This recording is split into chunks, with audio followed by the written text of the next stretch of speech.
সাংবাদিক বন্ধুসকল, আপোনালোকক সকলোকে ইংৰাজী নৱবৰ্ষৰ আন্তৰিক শুভেচ্ছা জনাইছোঁ আৰু আমাৰ অসমীয়া বাসুদেৱন ৰঙালী বা ভোগালী বিহুৰ আপোনালোকক সকলোকে ওলগ জনাইছোঁ।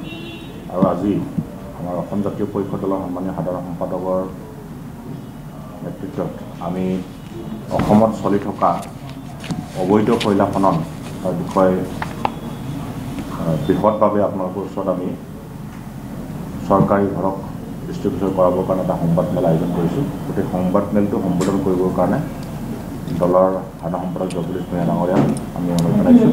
আৰু আমাৰ লগত উপস্থিত আছে মই নিজে চিত্তৰঞ্জন বসুমতাৰী সম্পাদক আৰু মানিক গগৈ দলৰ অন্য এগৰাকী সম্পাদক। এই প্ৰেছ সংবাদমেলত আপোনালোকক আমি আমাৰ দলৰ সাধাৰণ সম্পাদক জগদীশ ভূঞাক আমি সহযোগ কৰিছোঁ।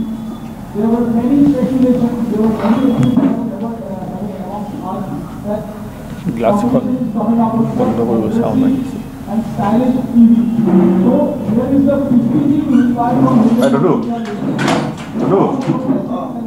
এই সিহঁতৰ চাউণ্ড অলপ কমাই দিব, অলপ প্ৰেছ মিটটো আছে, এইটো শেষ হোৱাৰ পাছত আধা ঘণ্টা।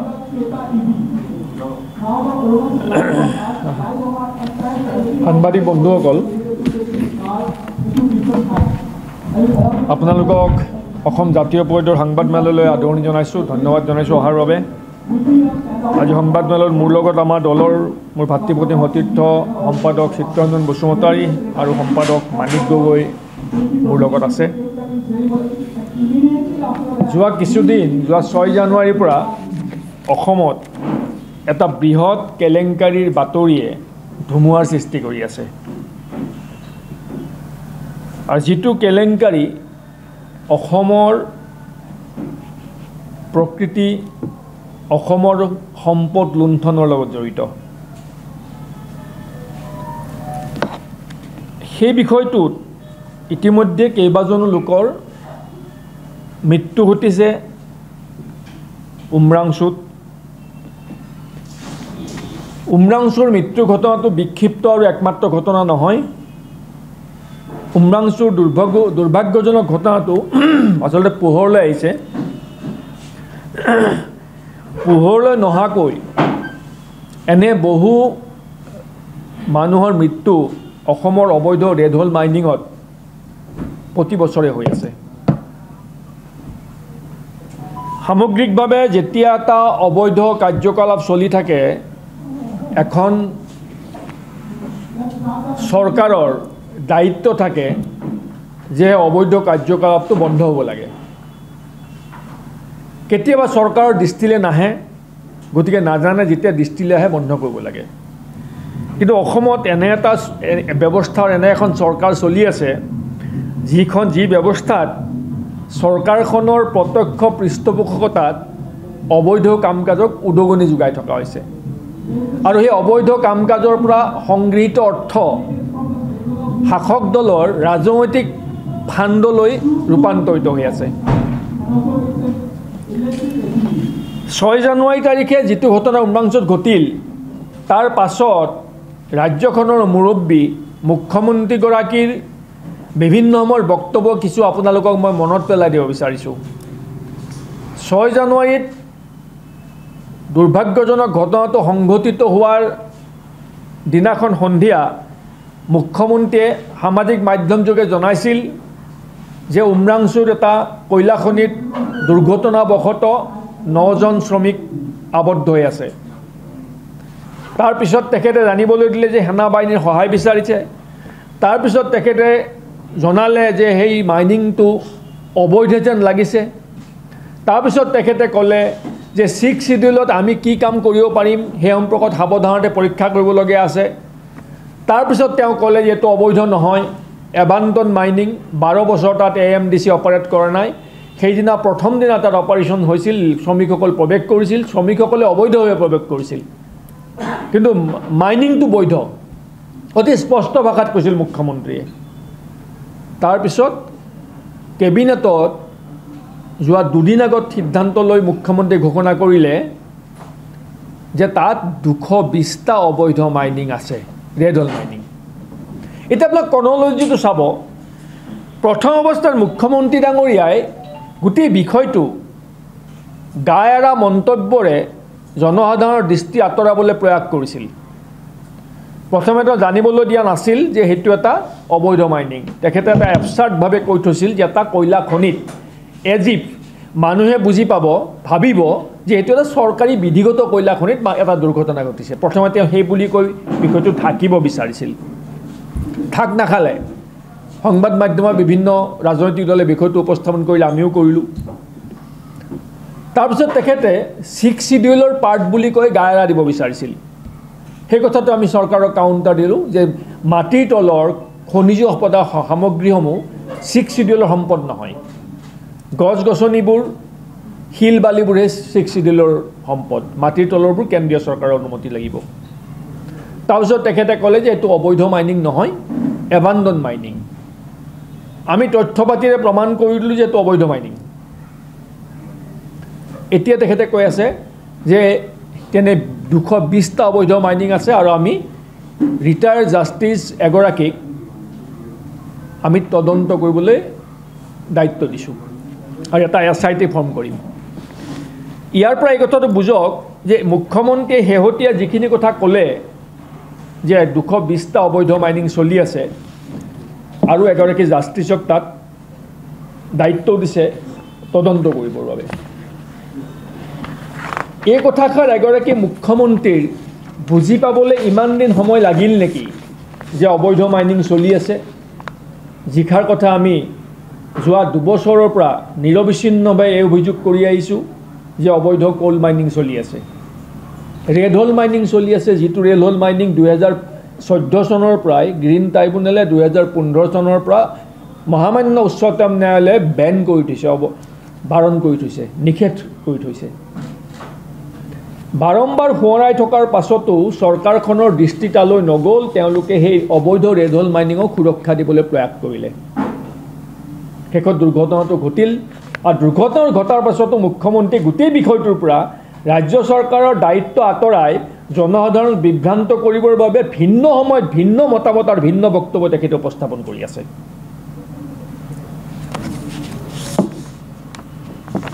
অৱসৰপ্ৰাপ্ত ন্যায়াধীশ অনিমা হাজৰিকা ডাঙৰীয়ানীক জুডিচিয়েল এনকুৱাৰী কৰিব দিছে। SIT ফৰ্ম কৰিব উমৰাংচু অবৈধ ৰেড হোল মাইনিং সম্পৰ্কত। কিন্তু মুখ্যমন্ত্ৰীয়ে কোনো কাৰণতে এই তদন্তৰ লগত দিহিং পাটকাই সংৰক্ষিত বনাঞ্চল, লিডু আৰু মাৰ্ঘেৰিটাৰ চলি থকা অবৈধ ৰেড হোল মাইনিং কিন্তু সংযোজন কৰি কথাষাৰ নক'লে। তাৰমানে এই সময়তো উমৰাংচুতহে তদন্ত হ'ব, লিডু মাৰ্ঘেৰিটা বা দিহিং পাটকা সংৰক্ষিত বনাঞ্চল যিবোৰ অবৈধ ৰেড হোল মাইনিং চলি আছে সেইবোৰ কিন্তু তদন্ত আওতাত তেখেতে এতিয়াও অনা নাই। মানে সেই কলা বেপাৰীবোৰক মুখ্যমন্ত্ৰীয়ে ইমান সুৰক্ষা কিয় দি আছে, এই কথাষাৰ আপোনালোকে সহজে নিশ্চিতভাৱে বুজি পাব। এতিয়া প্ৰথম কথাটো হ'ল আপোনালোকে নিশ্চয় সকলোৱে স্বীকাৰ কৰি ল'ব যে আমাৰ চকুৰ আগত যদি বা ৰাইজৰ চকুৰ আগত যদি ক'ৰবাত এটা দুৰ্ঘটনা ঘটে, চাপ'জ ঘৰ এটা জ্বলি আছে, চৰকাৰৰ আৰক্ষীৰ প্ৰথম কাম হ'ব ঘৰটো জুইকুৰা নুমুৱাব লাগিব। কোনোবাই চুৰ কৰি আছে, দেখি আছে, চৰকাৰৰ দায়িত্ব চুৰজনক প্ৰতিৰোধ কৰিব লাগিব, চুৰি কাৰ্যৰ পৰা সম্পদ সুৰক্ষিত কৰিব লাগিব আৰু চুৰজনক গ্ৰেপ্তাৰ কৰিব লাগিব। তাৰ পাছত তদন্ত কৰিব জুই লাগিল কেনেকৈ, চুৰজন সোমাল কেনেকৈ। এই যিটো আয়োগ গঠন কৰিছে, এই আয়োগৰ গঠন কৰা আঁৰৰ উদ্দেশ্যটো হ'ল আয়োগে তদন্ত কৰি থাকিব, ইফালে অবৈধ কয়লা খনন আৰু সৰবৰাহ চিণ্ডিকেট চলি থাকিব। চৰকাৰৰ প্ৰাথমিক দায়িত্ব মুখ্যমন্ত্ৰীয়ে ক'ব লাগিছিল যে আজিৰে পৰাই অসমত ৰেড হোল মাইনিং বন্ধ, আজিৰে পৰাই অসমত অবৈধ কয়লাৰ সৰবৰাহ বন্ধ, আজিৰ পৰাই অবৈধ কয়লাৰ চিণ্ডিকেট বন্ধ, আজিৰ পৰা অসমৰ ৰাজপথত ক'তো এখনো অবৈধ আৰু অভাৰলোডেড কয়লাৰ গাড়ী যাব নোৱাৰিব। SPবোৰক নিৰ্দেশ দিব লাগিছিল। তাৰপিছত তদন্ত কৰিব লাগিছিল যে ইয়াত কোন কোন জড়িত, কি ধৰণে হ'ল, কেনেকৈ হ'ল, কি ক'ত কিয় বিখ্যাত কৰি থাকক। কিন্তু প্ৰাৰম্ভিক কামটোতো বন্ধ কৰিব লাগিব। কামটো বন্ধ কৰা নাই, তদন্ত দিছে, তদন্তৰ নামত এবছৰ যাব আৰু এবছৰ এই সময়ছোৱা তেওঁলোকৰ অবৈধ কাম কাজবোৰ চলি থাকিব। আপোনালোকে নিশ্চিতভাৱে এটা কথা জানে যে মুখ্যমন্ত্ৰী ডাঙৰীয়াই যদি কৈ আছে, যদি কয় যে তেখেতে এই সম্পৰ্ক জ্ঞাত নহয়, কথাটো খাৰ গোকাত মিছা। মুখ্যমন্ত্ৰীয়ে এই কলা বেপাৰৰ বিষয়ে জ্ঞাত, কাৰণ আপোনালোকে জানে নিশ্চয় যে বিজেপি চৰকাৰে 2020 চনত এখন ওৱান মেন কমিশ্যন গঠন কৰিছিল জাষ্টিছ ব্ৰজেন প্ৰসাদ কাকতি ডাঙৰীয়াৰ নেতৃত্বত, আৰু বি.পি. কটকীৰ এই আয়োগে 17/4/2021 প্ৰতিবেদন দাখিল কৰিছিল। বি.পি. কটকী ডাঙৰীয়াৰ প্ৰতিবেদনত অতি স্পষ্ট ভাষাৰে লিডু, দিহিং পাটকাই সংৰক্ষিত বনাঞ্চলৰ মাৰ্ঘেৰিটাৰ বিভিন্ন অঞ্চলত অবৈধভাৱে ৰেড হল মাইনিং চলি থকাৰ বিষয়টো উল্লেখ কৰিছিল আৰু চৰকাৰক এই সম্পৰ্কত ব্যৱস্থা গ্ৰহণ কৰিবলৈ তেখেতে পৰামৰ্শ আগবঢ়াইছিল। এতিয়া কথাটো হ'ল যে 2021 চনত দাখিল কৰা জাষ্টিছ বি.পি. কটকীৰ সেই অনুমোদন বুলি চৰকাৰখনে গ্ৰাহ্য নকৰিলে বা কাৰ্যকৰী নকৰিলে। যদি 2021 জাষ্টিছ কটকীৰ সেই পৰামৰ্শ বুলি যদি চৰকাৰখনে কাৰ্যকৰী কৰিলেহেঁতেন, নিশ্চিতভাৱে এই দুৰ্ঘটনাটো নহ'লহেঁতেন। গতিকে এই দুৰ্ঘটনা সংঘটিত হোৱাৰ আঁৰত প্ৰধান দায়ী হ'ল অসম চৰকাৰ। গতিকে অসম চৰকাৰ নজনাৰ কথাই নাই, কাৰণ বি.পি. কটকীৰ ৰিপৰ্টত আছেই, এই ৰিপৰ্ট চৰকাৰক ছাবমিট কৰিছে, চৰকাৰে ডাষ্টবিনত দলিয়াই থৈ দিছে। তাৰ বাহিৰেও আপোনালোকে জানি আচৰিত হ'ব যে কেগৰ যিটো অডিট ৰিপৰ্ট, কেগৰ অডিট ৰিপৰ্ট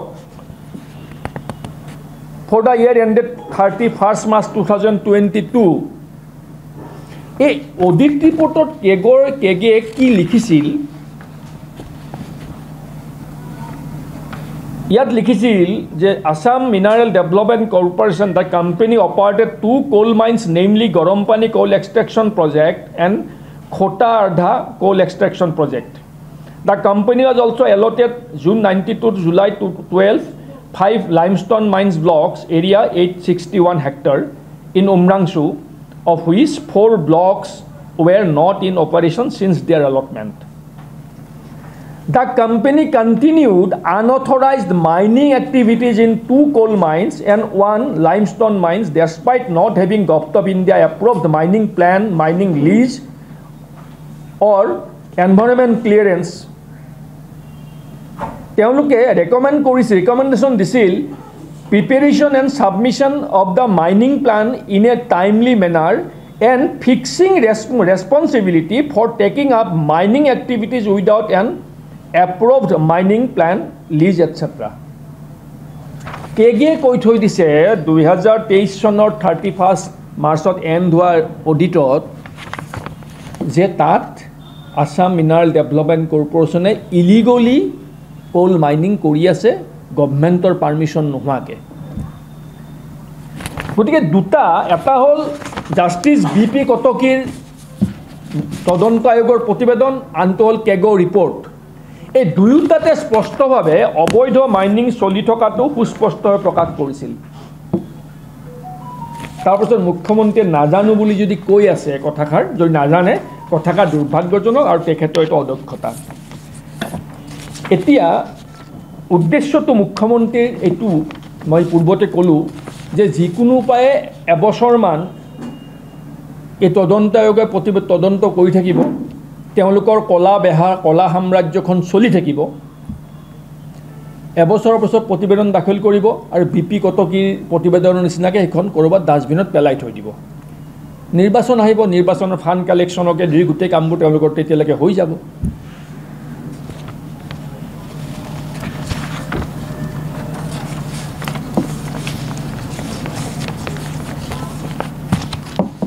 এগৰাকী অৱসৰপ্ৰাপ্ত ন্যায়াধীশৰ দ্বাৰা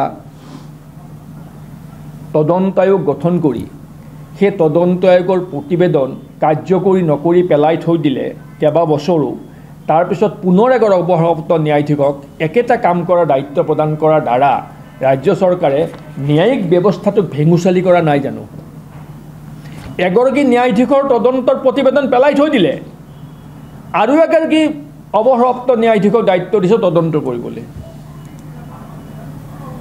আগৰ তদন্তৰ প্ৰতিবেদন কাৰ্যকৰী কৰিলেচোন এই দুৰ্ঘটনাবোৰ নহয়, এই অবৈধ কলা বেহাবোৰ বন্ধ হৈ যায়। কেগৰ ৰিপৰ্ট ফ'ল' কৰিলে দেখোন এই অবৈধ কলা বেহাবোৰ বন্ধ কৰি দিব পাৰি। আমাৰ কেইটামান মুখ্যমন্ত্ৰীলৈ খুব মুকলি আৰু সৰল প্ৰশ্ন, আৰু মুখ্যমন্ত্ৰীয়ে এই বিষয়সমূহৰ ওপৰত যেতিয়ালৈকে সদুত্তৰ নিদিব তেতিয়ালৈকে বিষয়টো সম্পৰ্কত আমি আমাৰ ব্যৱস্থা আগবঢ়াই লৈ যাম। ইয়াৰ পাছত আমি environment ministry, green tribunal, coal ministry, prime minister, supreme court of India, যলৈকে যাব লাগে তলৈকে গৈ থাকিম। মুখ্যমন্ত্ৰীয়ে গোটেই বিষয়টোৰ ওপৰত এটা সদুত্তৰ, ৰাইজ আশ্বস্ত হ'ব পৰাকৈ সদুত্তৰ দিব লাগিব আৰু বাস্তৱসন্মতভাৱে কাৰ্যব্যৱস্থা গ্ৰহণ কৰিব লাগিব। আমাৰ কেইটামান প্ৰশ্নৰ উত্তৰ মুখ্যমন্ত্ৰীয়ে বিচাৰিম। ডিমা হাছাওত অবৈধ ৰেড হল মাইনিং আছে বুলি যদি মুখ্যমন্ত্ৰীয়ে জানিছিল তেন্তে তেওঁ স্বীকাৰ কৰিছে, তেনেহ'লে তেওঁ প্ৰথমে নাই বুলি মিছা কিয় মাতিছিল? তেওঁ এতিয়াতো কৈছে আছে, 220টা চলি আছে। যদি আছে বুলি তেওঁ স্বীকাৰ কৰিছে, তেওঁ প্ৰথমৰ পৰাই যোৱা 6 জানুৱাৰীৰ পৰা পৰহিলৈকে তেওঁ নাই বুলি কিয় কৈ আছিল? সেই কাৰণটো আমি জানিব লাগিব অসমৰ ৰাইজে। BP কটকী আয়োগে যিসকলৰ বিৰুদ্ধে ব্যৱস্থা গ্ৰহণৰ কথা কৈছিল, হিমন্ত বিশ্ব শৰ্মা চৰকাৰে সেইসকলক ৰেহাই কিয় দি আছে? কেগৰ প্ৰতিবেদনত স্পষ্টভাৱে আছাম মিনাৰেল ডেভেলপমেণ্ট কৰ্পোৰেশ্যনৰ দ্বাৰা অবৈধ খনন চলি থকা আৰু ব্যৱস্থা নল'লে দুৰ্ঘটনা ঘটাৰ আশংকা ব্যক্ত কৰাৰ পাছতো ব্যৱস্থা নোলোৱাৰ আঁৰত ৰহস্য কি? ডিমা হাছাওত অবৈধ কয়লা খনি চলি থকাটো যিহেতু মুখ্যমন্ত্ৰীয়ে স্বীকাৰ কৰিছে, তাৰমানে তাত উক্ত খনিসমূহ চলি থাকিবলৈ চৰকাৰে ইমান দিন অলিখিতভাৱে তেওঁলোকক অনুমতি দিছে।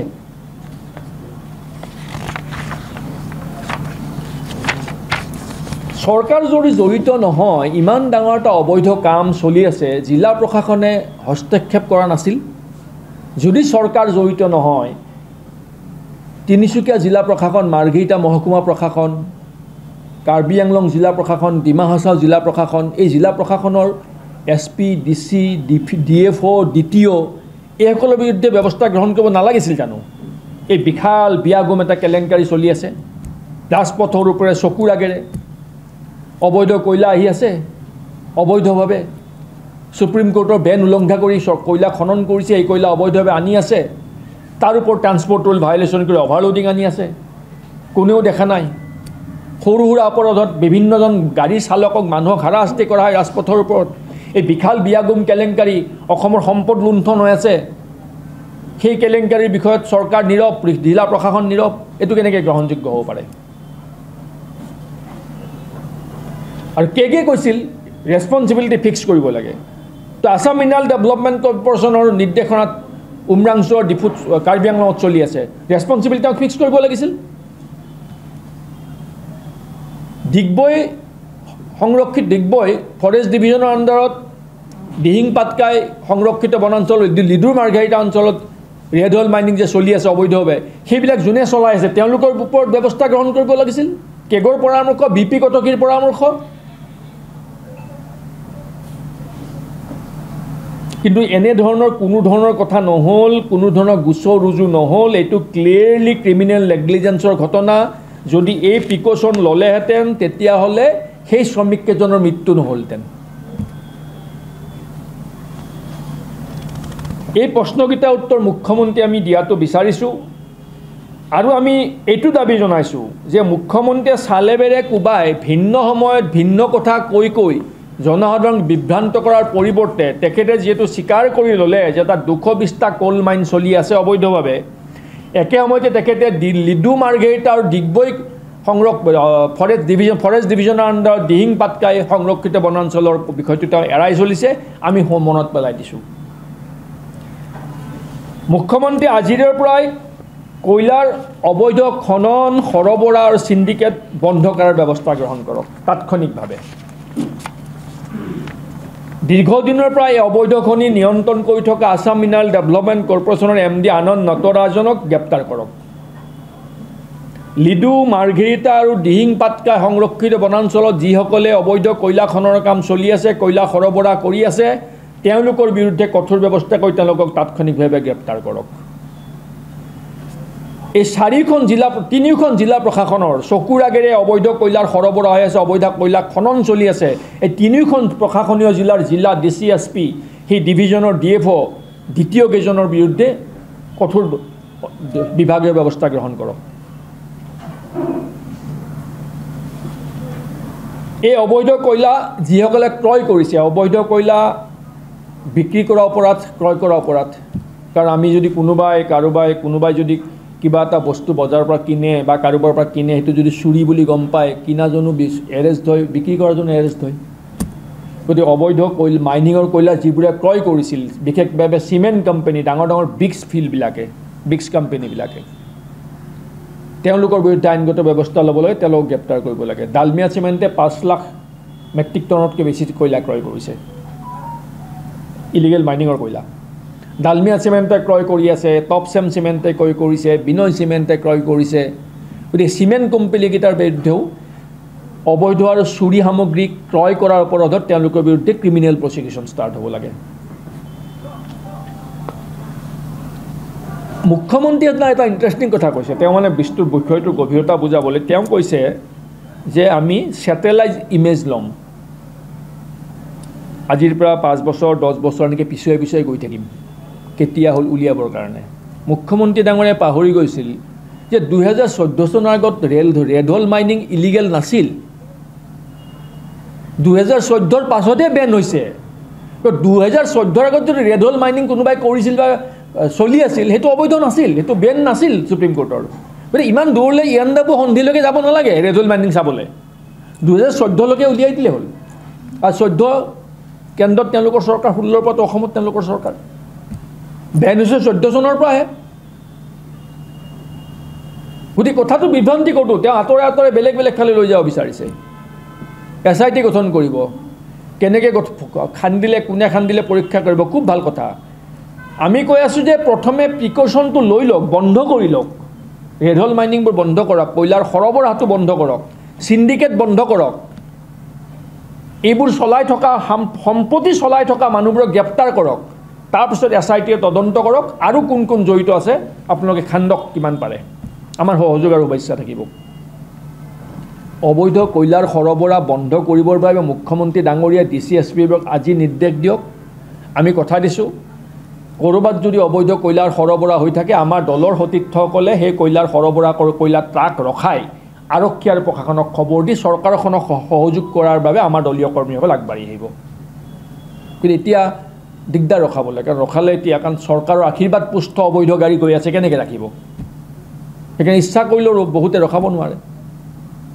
মুখ্যমন্ত্ৰী নিৰ্দেশ দিয়ক যে অবৈধ কয়লা সৰবৰাহ আজিৰ পৰা বন্ধ, আমি চৰকাৰক সহায় কৰিম। কাৰণ মুখ্যমন্ত্ৰীয়ে নিজৰ ক্ষমতাৰ ভিতৰত যিখিনি কাম কৰিব পাৰি, মুখ্যমন্ত্ৰীয়ে নিজৰ ক্ষমতাৰ ভিতৰত সেই কামখিনি কৰক।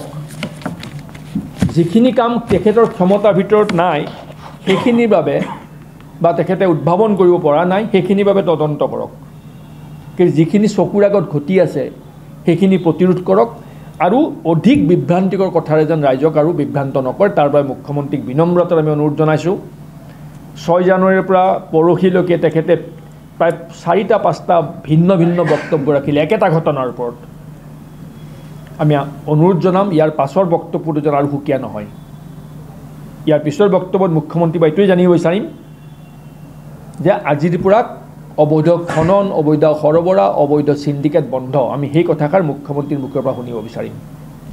আৰু যিখন জিলাত এই ঘটনা ঘটে, সেই জিলাখনৰ SPDC DFOৰ দ্বিতীয়ৰ বিৰুদ্ধে বিভাগীয় কঠোৰ ব্যৱস্থা গ্ৰহণ কৰা হ'ব, এই কথাষাৰ মুখ্যমন্ত্ৰীক ঘোষণা কৰি দিয়ক। আমি মুখ্যমন্ত্ৰীক শলাগ ল'ম, আমি মুখ্যমন্ত্ৰীক সহযোগ কৰিম। আৰু এটা কথা মই জনাই থওঁ, মাজতে মই আপোনালোকক এখন নোটাৰী ডিড দেখুৱাইছিলোঁ। ননীগোপাল গাৰ্লুচা বুলি এজন মানুহৰ লগত কয়লা বিক্ৰী কৰা এখন এগ্ৰিমেণ্ট ডিড, নোটাৰী ডিড মই দেখাইছিলোঁ ইয়াৰ পূৰ্বৰ সংবাদমেলত। ননীগোপাল গাৰ্লুচা কোন তদন্ত কৰিবৰ বাবে মই সাংবাদিক বন্ধুসকলক অনুৰোধ জনালোঁ। চব যদি আমিও কৰোঁ, সাংবাদিক কি কৰিবনো, নহয় জানো? ননীগোপাল গাৰ্লুচা কোন? সেইটো তদন্তৰ দায়িত্ব আপোনালোকক দিলোঁ কোনোবা মন্ত্ৰীৰ পিতৃ হ'ব পাৰে নেকি হা কোন নাম ওলাইছে আমিতো দেখাই নাই দেখোন ঠিক আছে গতিকে তদন্ত কৰক যদি সেইটো হয় তেতিয়াহ'লেতো মানে মই ইনফেক্ট মই ক্লিয়াৰ নহয় কাৰণে মই কাৰো নাম ক'ব খোজা নাই তদন্ত কৰাৰ দায়িত্বটো মই আপোনালোকৰ ওপৰত এৰি দিছোঁ কোনো মন্ত্ৰীৰ পিতৃ হ'ব পাৰে কাৰণ এগৰাকী মন্ত্ৰীৰ পিতৃৰ নামো ননীগোপাল গাৰ্লুছা সেইজনে এইজন হয় নে নহয় মই একদম চিয়'ৰ নহয় কিন্তু মই কৈ দিয়া নাই দায়িত্বটো মই আপোনালোকৰ ওপৰত এৰিছোঁ তদন্ত কৰি চাওক যদি হয় তেতিয়াহ'লে ভয়ানক তাৰমানে একদম বৰঘৰৰ ভিতৰৰ পৰাই এই চুৰি কাৰ্যবোৰ সংঘটিত হোৱাত উদগনি যোগাই থকা হৈছে তো মই আশা ৰাখিম যে আমিও যেন আৰু মুখ্যমন্ত্ৰী ডাঙৰীয়া আৰু অযথা সময় অপব্যয় কৰিব নালাগে সঠিকভাৱে সিদ্ধান্ত দি দিয়ক গোটেই বিষয়টো দুৰ্নীতিটো বন্ধ হ'ব কলা বেহাটো বন্ধ হ'ব ৰাইজে স্বস্তিৰ নিষ্ঠাক পেলাব অসমৰ সম্পদ সুৰক্ষিত হ'ব অসমৰ প্ৰকৃতি সুৰক্ষিত হ'ব মানুহৰ জীৱন সুৰক্ষিত হ'ব আমিও এইদৰে সংবাদমেল পাতি থাকিব নালাগে এতিয়া তেখেতে যদি টু দা পইণ্টত যদি নাহে মূল পইণ্টত যদি নাহে তেখেতে যদি চালে বেৰে কোবাই থাকে আমি এনেকৈ বাৰে বাৰে আহি থাকিব লাগিব সংবাদমেলৰ সন্মুখত গতিকে এইটো অনুৰোধ জনাইছোঁ আমি ইতিমধ্যে মই আগতে জনাইছিলোঁ আমি কেন্দ্ৰীয় চৰকাৰৰ গ্ৰীণ ট্ৰাইব্যুনেলৰ গোটেই বিষয়টো দৃষ্টিগোচৰ কৰিব বিচাৰিছোঁ কাইলৈ বা পৰহিলৈ আমি কেন্দ্ৰীয় চৰকাৰলৈ গ্ৰীণ ট্ৰাইব্যুনেললৈ এই গোটেই বিষয়টো আমি অৱগত তথ্যসহ কাৰণ এতিয়ালৈকে আমাৰ দলৰ ফালৰ পৰা যিমানবোৰ তথ্য আমি দিলোঁ এইখিনি তথ্য ছাফিচিয়েণ্ট ইলিগেল ট্ৰেড চলি আছে ইলিগেল মাইনিং চলি আছে সেইটো প্ৰুফ কৰিবলৈ মই ইতিমধ্যে আপোনালোকক দিয়া তথ্যখিনি যথেষ্ট এই তথ্যখিনি আমি সংশ্লিষ্ট কৰ্তৃপক্ষৰ দৃষ্টিগোচৰ কৰাম কালি বা পৰহিৰ ভিতৰত আমি দিম তাৰ পাছত যদি দুদিন চাৰিদিন বাদ চাম যদি একো সঁহাৰি নাপাওঁ তেতিয়াহ'লে আমি সুপ্ৰিম কোৰ্টলৈ যাবলৈ সিদ্ধান্ত লৈছোঁ ধন্যবাদ কিবা জানিব লগা আছে যদি সুধিব পাৰে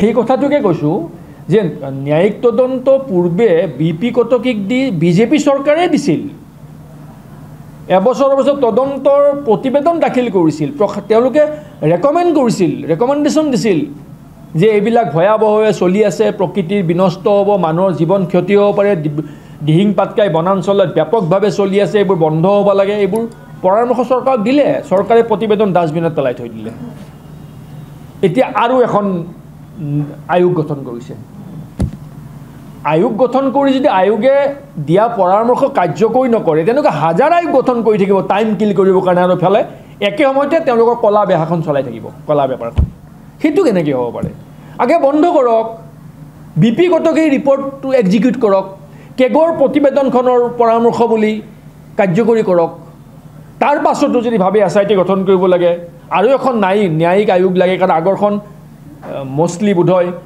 লিডু মাৰ্ঘেৰিটা দিহিং পাটকা সংৰক্ষিত বনাঞ্চলৰ লগত জড়িত আছিল উমৰাংচু আৰু ডিফু কাৰ্বি আংলঙৰ এনচিলছৰ কাৰণে আৰু এখন কৰক কথা নাই কিন্তু ব্যৱস্থাটো লোক না বন্ধ কৰি লোৱা প্ৰথম তাৰপিছত কৰি থাকক না যি কৰে ৰাইজক বিভ্ৰান্ত কৰিবলৈ অদ্ভুত কথাবোৰ কিয় কৈ আছে ছেটেলাইট ইমেজ ল'ম ছেটেলাইট ইমেজত 5 বছৰ আগত কি আছিল চাম তাৰ আগত 10 বছৰ আগত কি আছিল চাম তাৰ আগত 10 বছৰ আগত কি চাইছে কি কৰিব ইয়ান্দা বন্দিলকৈ যাব নেকি 14 লৈকেতো লিগেলে আছিল ৰেড হল মাইনিং তাৰ পিছলৈ কিয় যায় 14 লৈকে চাকচোন হৈ যাব তাৰ আগতে বন্ধ কৰি লওক সন্মুখত ঘৰ এটা জ্বলি আছে জুইকুৰা নুমুৱা নাই আমি জুইকুৰা কোনে জ্বলাল কেনেকৈ জ্বলি তদন্ত কৰিবলৈ তদন্ত আয়োগ গঠন কৰি দিলোঁ জুইকুৰা জ্বলি আছে কিন্তু আৰে জুইকুৰা নুমুৱাই লোৱা তাৰপিছত তদন্ত আয়োগ বনাই থাকা ধন্যবাদ কিবা আছিল নেকি আৰু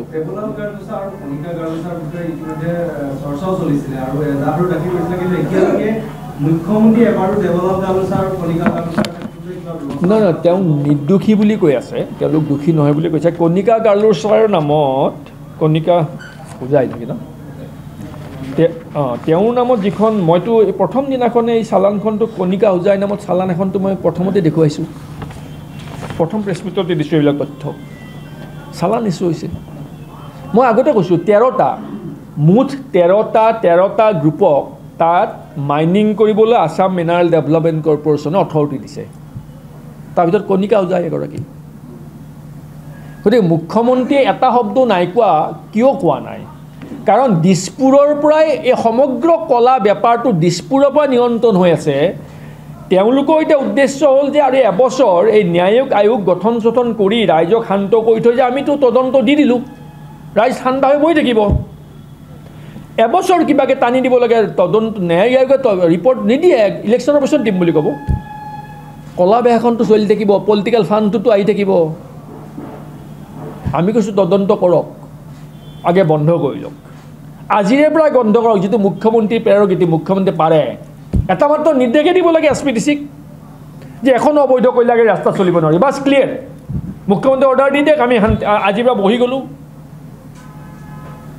আৰু আমি আমাৰ দলৰ সতীৰ্থসকলক ক'ম যে মুখ্যমন্ত্ৰীয়ে আহ্বান জনাইছে ভাল কথা এটা কৈছে অবৈধ গাড়ী চলিবলৈ মানা কৰিছে DCPCক নিৰ্দেশ দিছে আমাৰ কৰ্মীসকলে পূৰা চৰকাৰক সহযোগ কৰক বাটে ঘাটে য'তে কয়লা অবৈধ গাড়ী দেখা পোৱা ইমিডিয়েট ৰখোৱা আৰু লগে লগে SPDCক খবৰ দি দিয়া সহযোগ কৰা চৰকাৰক মুখ্যমন্ত্ৰী ভাল কথা কৈছে সেই বুলি ক'ম মই আজিৰ পৰা বন্ধ কৰক মুখ্যমন্ত্ৰীক শলাগ লওঁ আমি মুখ্যমন্ত্ৰীয়ে বাৰে বাৰে কৈছে যে মূল মানুহজনক আমি এৰেষ্ট কৰিছোঁ কোন মূল মানুহ পুৰুষ ননিছা কিন্তু আপোনাক মই এটা কথা জনাই থওঁ যে পুৰুষ ননিছাৰ নামত এইটো কেছে নতুন নহয় 16/2020 কেছ নাম্বাৰ এইটো কেছত পুৰুষ ননিছা একিউজ হৈছিল তিনিজন মানুহ আসাম গৈৰ তাত মৰিছিল তাজউদ্দিন বাছা বসুমতাৰী ৰাজু বসুমতাৰী তিনিজন মানুহ মৰিছিল বিষয়টো গাপ দিয়া হৈছিল কিন্তু তাৰপিছত পুলিচে কোনো ধৰণৰ এনকুৱাৰী নকৰিলে এনকুৱাৰী নকৰাৰ কাৰণে কেছ চলিলে 4 বছৰ তাৰপিছত ডিমাণ্ডা কোৰ্টে এই মানুহজনৰ এগেইনষ্টত কোনো ধৰণৰ দুখী সাব্যস্ত নকৰি গোটেই কাৰবাৰটো চলালে মানে এনেকুৱা কৰা হৈছে নেকি যে চৰকাৰ বা ডেভেলপ গাৰ্ডছা কণিকা বাহিনীৰ জৰিয়তে এই মানুহজন এনেকুৱা ধৰণৰ ঘটনা হ'লে গ্ৰেপ্তাৰ হ'ব